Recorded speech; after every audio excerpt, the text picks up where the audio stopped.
우리가 함께 읽어가는 말씀은 아모스 8장 말씀인데요. 오늘 우리가 읽는 이 8장의 내용에서는 마지막에 5가지의 환상의 내용이 주어진다 그랬는데, 그 중에서 4번째 환상에 대한 소개가 나타나고, 그 환상이 결국 무엇을 말해주는가에 대한 설명이 이어지는 말씀에서 쭉 주어지고 있습니다. 4번째 환상, 어떤 환상을 하나님이 아모스에게 보여주시냐면 여름 과일 한 광주리를 아모스에게 보여주시는 것입니다.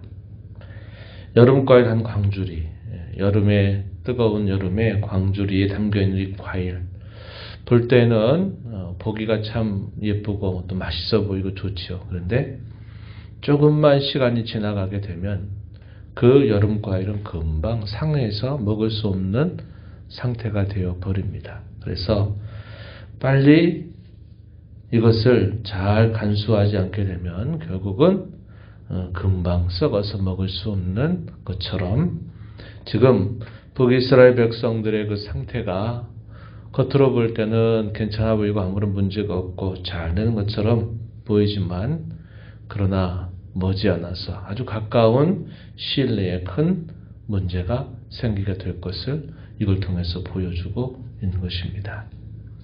그리고 또 하나의 이 표현에 있어서 더 두드러진 점은 뭐냐면, 이 여름 과일을 이 히브리 말로 카이츠라고 불러요. 카이츠. 그런데 끝 종말을 나타내는 말이 캐츠라고 합니다. 그러니까 카이츠, 캐츠. 동일한 어근을 사용한 거예요. 모음만 조금 다릅니다. 그래서 비슷한 말에서 뜻이 전혀 달라지는 거죠. 여름 과일을 나타내는 이 카이츠를 캐츠로 읽게 되면 이게 끝 종말을 나타내는 그런 말이 돼요. 그래서 하나님께서 이 4번째 환상을 아모스에게 보여주시면서 이스라엘의 끝이 이제 다다랐다, 아주 임박해 있다라는 사실을 강조하고 있는 것입니다. 2절 중간 부분에 보면은 이렇게 말씀해요. 여름과일 한 광주리이다 라고 선지자가 대답을 했더니 여호와께서 말씀하시기를, 내 백성 이스라엘의 끝이 이르렀은즉 내가 다시는 그를 용서하지 않을 것이다, 이렇게 말씀합니다. 어떻게 될 것인가? 그날에 궁전의 노래는 애곡으로 변할 것이고 곳곳마다 시체가 많아서 사람이 그 시체들을 내어 버리게 되는 일이 있게 된다. 전쟁이 닥치게 되면서 그 전쟁으로 인한 참혹한 상태가 이제 다다르게 될 것을 이 환상을 통해서 보여주고 있는 겁니다.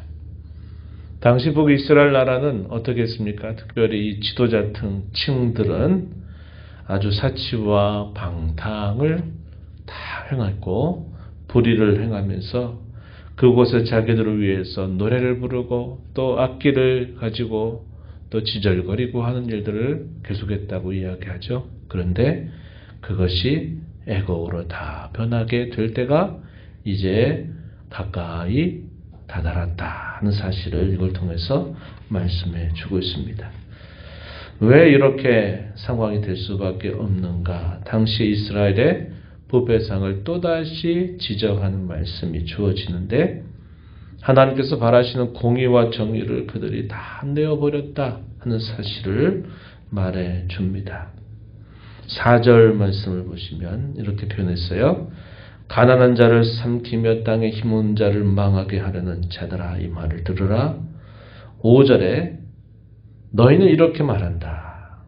월삭이 언제 지나서 우리가 곡식을 파나? 안식일이 언제나 지나서 우리가 밀을 내게 할까? 에바를 작게 하고 세계를 크게 하여 거짓저울로 속이고 은으로 힘없는 자를 사고 신 한 켤레로 가난한 자를 사고 찌꺼기 밀을 팔자 한다, 이렇게 말합니다. 월삭과 안식일에는 차마 그렇게는 못해요. 그런데 관심이 어디에 있습니까? 월삭과 안식일에 사실 하나님의 백성들은 거기에 관심을 둬야 되죠. 왜요? 하나님을 만나는 때고 하나님께 예배를 드리는 날입니다. 그래서 거기에 마음을 두어야 되는데 마음이 어디가 있는 겁니까? 안 할 수는 없고 빨리 지나가라. 그들에게 이 월삭관식일 하나님 만나는 것에 대한 생각이 없는 거고 껍데기만 남아있는 거예요. 차마 그날은 그래도 하기는 좀 뭐하지 않냐. 그래서 그날을 빨리 지나가도록 하는 거고 그날 지나면 다 하고 싶은 거 하겠다. 이런 자세가 되는 겁니다. 종교라는 형식은 버리지 않아요. 또 그리고 우리가 앞에서는 봅니까? 종교적으로는 더 나름대로 자기 만족을 위한 열심을 막 내고 있는 겁니다. 근데 관심 어디에 있어요? 그런 일들이 빨리 지나가고 자기들이 하고 싶은 일인데 그 하고 싶은 바가 뭐냐면 다 자기들의 욕심을 채우고 불의를 행하고 하나님이 바라시는 정의를 다 내어버리는 그런 쪽에 온갖 관심이 쏠려 있는 모습이 되고 있습니다.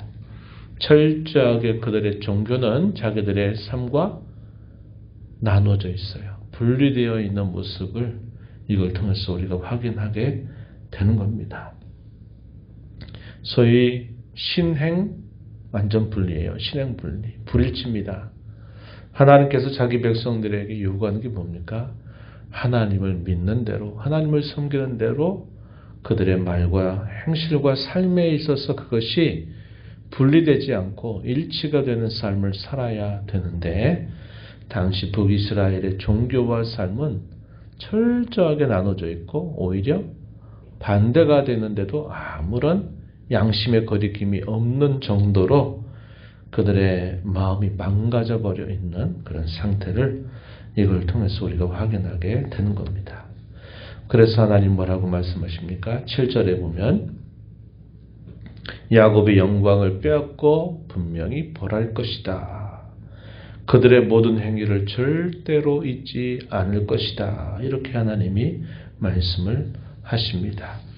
8절과 9절 가서 보면요.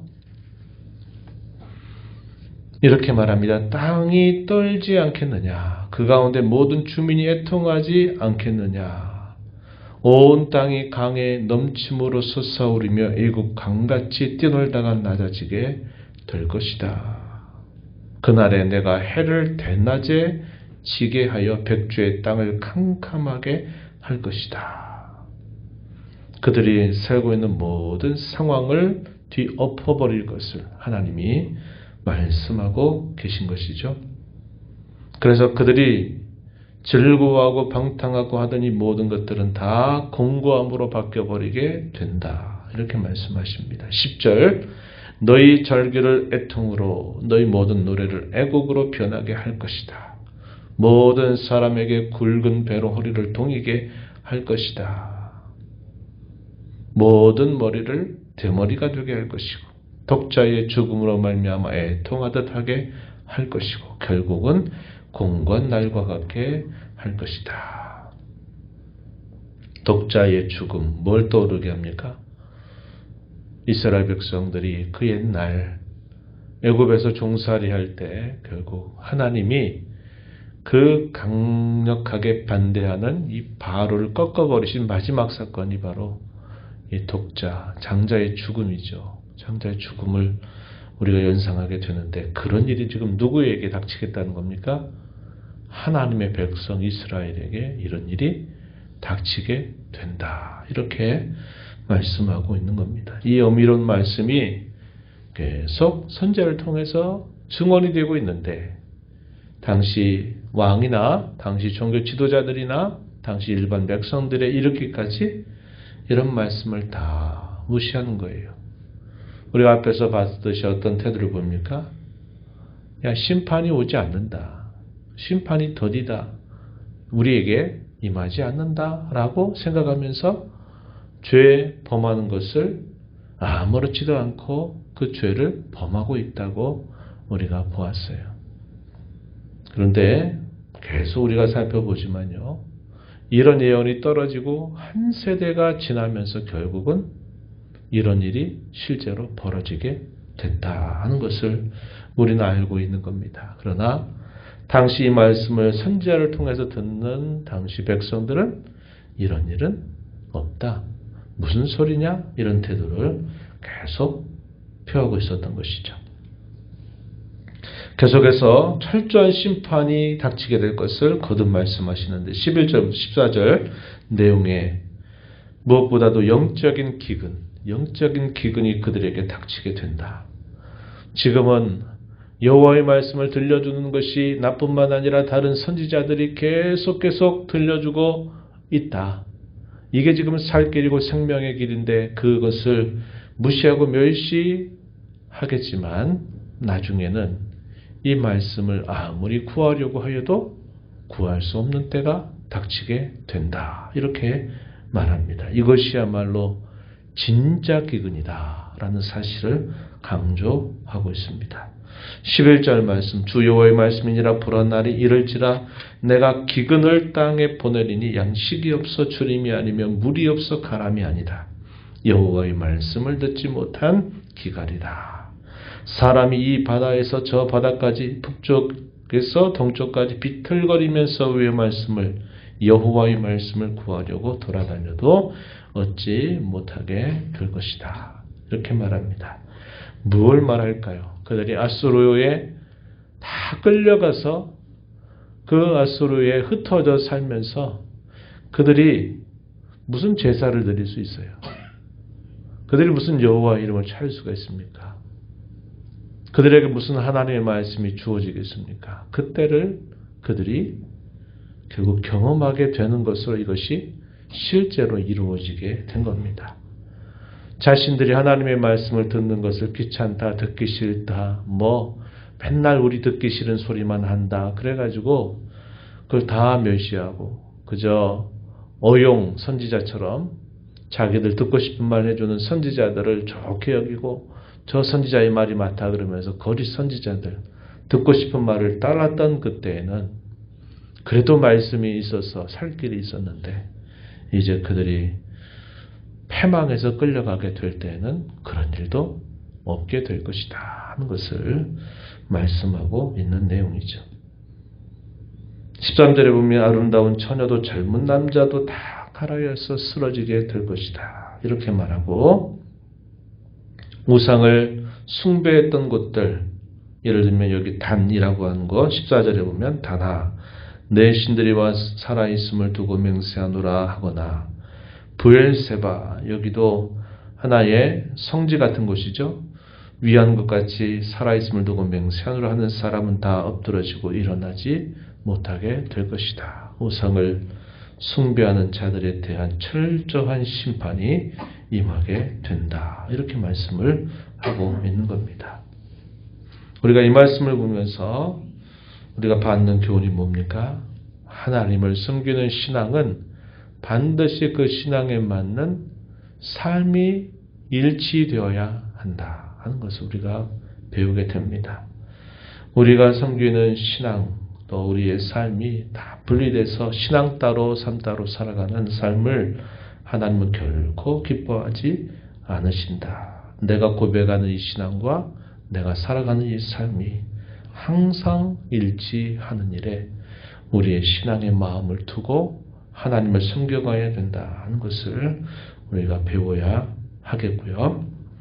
우리가 이 땅에 사는 동안 하나님의 말씀을 읽는 것, 듣는 것 참 풍부하게 어디서든 우리가 원하기만 하면 할 수 있는 것처럼 보여도 이 하나님 말씀을 듣는 것, 우리의 귀에 듣기 좋은 말 듣는 일에 항상 익숙해져서는 안 되고 우리는 하나님의 말씀이 어떠하든지 그 말씀이 달든 쓰든 그 말씀을 그대로 받고 그 말씀을 갈구하고 그 말씀을 사모하는 자로 더 나아가서 그 말씀을 따라 살아가는 자로 살아가야만 된다는 것을 우리가 배우게 됩니다.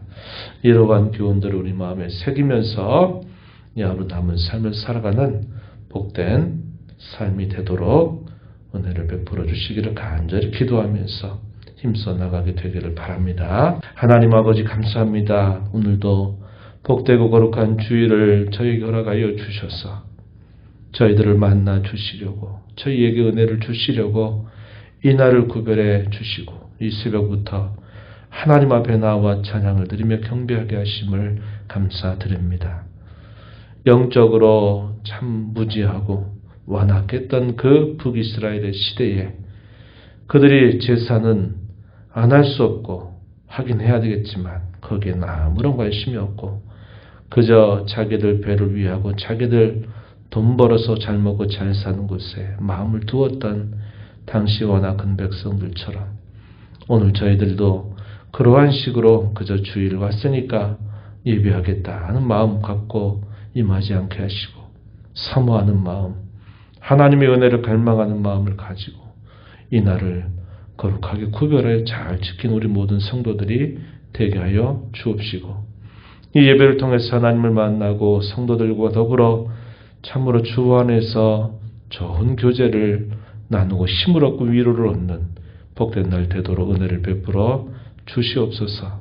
저희가 믿는 신앙이 저희의 삶과 아무런 상관이 없는 삶이 아니라 신앙의 고백에 걸맞는 말광실과 삶이 뒤따르는 신행일치의 삶을 살아가도록 저희들을 붙들어 주시고 인도하여 주옵소서. 은혜의 보좌 앞에 나와서 아버지 은혜를 구하는 모든 심령들의 간구를 귀빌어 주시고 응답하시기를 바라옵고 예수님의 이름으로 기도하옵나이다. 아멘.